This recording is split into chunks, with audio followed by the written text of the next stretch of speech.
Hey you guys, welcome back to the channel with another tutorial video with the Blazer 9 on the lift by Apollo. We wanted to point out some service points on this ATV. Those of you that are buying them online or brand new, particularly for you beginners out there that are brand new to ATVs, particularly these models, I wanted to point out, we got Adam here today. What's up, Adam? We're gonna point out some service tips for you guys. Brand new ATV, a lot of single moms out there. We've noticed, we've been getting emails and calls from single moms that are buying these, whether they bought them from their local dealer or they are actually assembling these. So pretty awesome on them. Kudos to them that are assembling these by themselves and doing a good job. Wanted to point out some service tips. This is for the audience out there. Let's go ahead, Adam. We'll start with that rear and the back here with the carrier. All right, so basically when you guys are adjusting your chain, you take a 13 on each one of these and a 14 on the bottom. And then what you want to do is remove this so you can get to the part where you got to actually adjust the chain. Okay.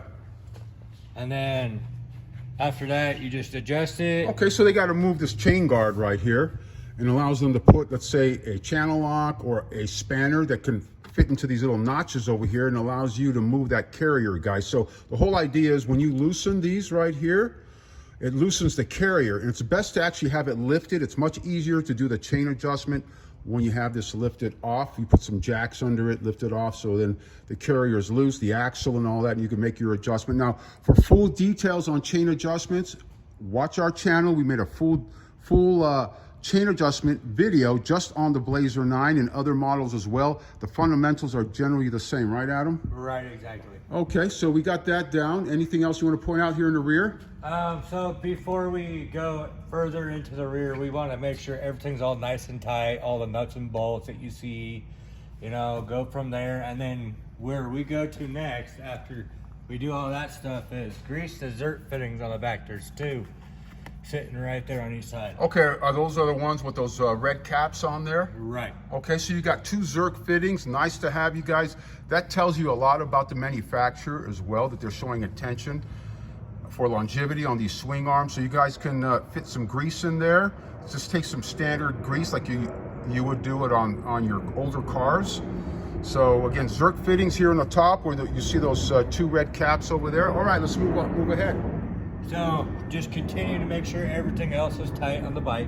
Okay. Especially the hubs. You guys will get to see like caps like this, and then you see a cotter pin like this in here. Just make sure you replace them and make sure. Okay. Okay. Cotter pin checks are very important on the Blazer 9 as well.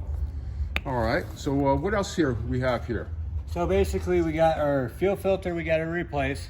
Okay, always good to upgrade that because that Chinese fuel filter is not the best quality, right? Right.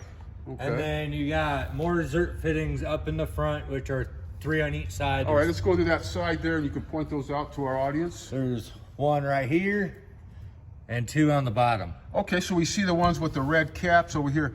This one, plus the other 2 down here. So you got 4 down here. And then you got 1 up here and then another one on the other side of the control arms, you guys. So remember, you got Zerk fittings. Make sure you put some grease, squeeze some grease in there from time to time. It definitely helps with the longevity and use of and wear of your control arms and the bushings in there. All right, let's move ahead there. What else are we gonna check here? We're gonna check the alignment, the camber. Exactly, and then make sure all your connections are still good. Okay. Make sure your shock bolts are tight. Make sure everything on the motor needs to be checked every once in a while. Okay, so this is a periodic service, routine service. Again, you guys, it's very subjective because it's going to depend on how you use your ATV, what conditions you use it in as well, how you ride it. The harder you are on it and the hotter the weather, hot temperatures, you definitely want to change that oil. Good oil is so important in these ATVs. They are air cooled, so make sure you're using a high quality ATV motorcycle, 1040, 1030. Here we go, you guys. This is a Lucas brand, which we use here in the shop quite often.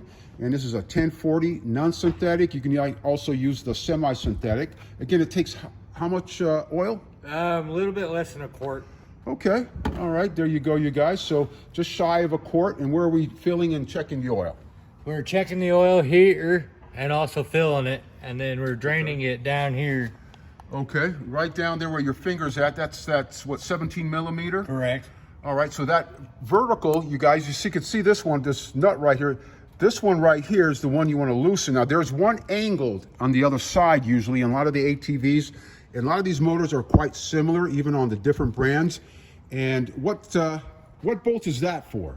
It's for the timing chain. You do not want to touch it, because if you do, it can loosen up the motor, the timing on the motor. Okay, you guys, so keep that in mind. There's a little spring that'll pop out there. Do not open this one up right here. That's where the timing tensioner springs are at right here. There's a little oil that will come out. That is not what you want to mess with. So we've had a couple of customers mess with this.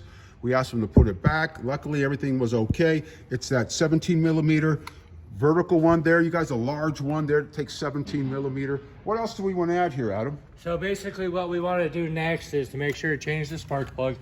It takes a NGK CR7 HSA Let's see spark that plug. box over there.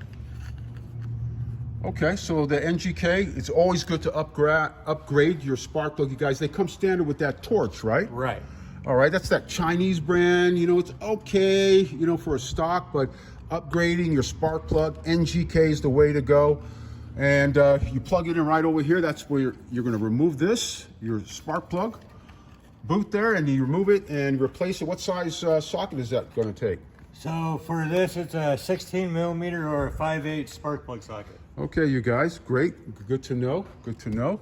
All right, so what else are we going to check over here, Adam? Now, we notice over here the air filter is not the best for all conditions, right? And it has this little hose that comes out of the rear. This is all for the emissions, right? Right. So they don't actually necessarily need this on there, right? Right. So what would they do with this? Show us. So basically, you would upgrade it to a uni filter, 1.5 inches. Okay. It's way bigger than the old one is, and it provides a lot more filtration. Okay, definitely. So you're not cleaning your carb or dealing with carb issues, correct? Correct. All right, and this is a reusable one. This is the one that you would coat with a very thin coat of, you spray thin coat of oil, you guys, on the sock, that red sock over here. And you put this on. And what are they going to do with this hose over here? What they could do with that hose, there's a crankcase breather that goes to this guy here. So basically, you could just remove all that, just zip tie off the crankcase breather to something else. Okay, so this one actually, where does it go to, this one here? This one goes to the EPA canister back here. Okay, so that canister, let's take a look at that. So that one goes all the way to this, you guys. They have to do this for the carb approval in California. Those of you, you know, that are not in California, or you don't plan to ever move there, you know, so this is where that thing goes over here. You guys, again, you can remove this in other states and then just throw on that uni. It gives you a much better air filtration there into your carburetor. Anything else here that we want to go over here for our customers? Just check everything, make sure all the nuts and bolts are tight, make sure everything is okay before your kids take it for a test drive. Okay, so particularly when it's brand new, just like any other brand new brand, you guys, so if you're going to buy a Honda, Polaris, Kawasaki, it doesn't matter.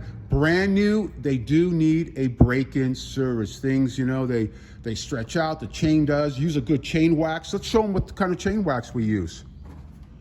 So when we service you guys here, we use a nice brand here, as you can see. It's a nice chain wax we use. Don't recommend using WD or anything like that. Some of you guys are trying to get away with using that. Use a nice chain wax. And you know, this is all about creating longevity on your new investment, your ATV. You bought this for pleasure, for fun, for activities, and you're looking for longevity and performance out of it, you guys. So it's all about taking care of it and double checking. Again, when it's brand new, make sure you do that break-in service. So important to put that fresh oil in there after you break it in easy for a couple of hours. And you move from there. Again, it's subjective. Everyone drives it, owns it very differently depending on the terrain, the temperature. So the harder you use it, the more frequently you want to double check. They are hard use vehicles, you guys. So being hard use, you definitely want to check it and make sure everything's nice and tight on it. And you'll be a very happy customer and give great reviews on this. Apollo's a top of the line brand. It's the RFZ engine in it. They manufacture the dirt bikes. I mean, you can't go wrong with these brands, and they're really inexpensive, you guys. I don't like using the word cheap because it's not cheap. It's very inexpensive, great value. I mean, where else can you buy an ATV? Prices go across the map, but there are all very well priced. Whether you buy it online, generally they're a little less because you are responsible for setting it up. But I always recommend going to your local dealer, correct? Correct. It's all tested and tuned, professionally set up, ready to go. We've been doing this for 20 years right now here at Scooter City's been doing it for a very, very long time, so they know what they're talking about, you guys. You can always shop at ScooterATVsales.com. If you guys have any questions or comments, please leave them below. Like, comment, and subscribe. Any other tips you want to share with them? Every once in a while, check your brake fluid in the brakes. Check your brake pads every once in a while. Okay. And just so you guys know, this does not have a gearbox. The small ATVs do not have a gearbox, correct? Correct. They all share the same oil as the piston does. Okay, so it all shares the same oil. And one other last thing, you guys, this is the shifter here, meaning it's fully auto. This here allows you to put it into neutral, drive, or reverse. This here is your timing, where your stator system is at. Never put any oil down in here, in this area right here. And we also want to recommend always use 91 or higher octane. That's what the manufacturer recommends as well. They just run a lot better, spark a lot better. Anything else? We did mention checking the hubs on there, the wheels, the cotter pins. What else? So all the adjustment arms, you gotta every once in a while adjust them to make sure that they're straight, and also check all the cotter pins that are on the bottoms of them. Okay, you guys. The lower stuff here. Fantastic. All right, and check your handlebars, your handlebar mounts. Make sure it's safe, ready to ride. Again, these are kids quads, so keep that in mind. Make sure they're always nice and safe and ready to ride, you guys. Like, comment, and subscribe. Hope you guys are doing well. Again, this is all about giving you guys a bit of a tutorial and what to expect when you're buying the Blazer 9. The fundamentals are generally the same on all the other Chinese brands, you guys, so keep that in mind. And until the next video, you guys, we'll catch you later. Thank you, Adam. Not a problem. See ya.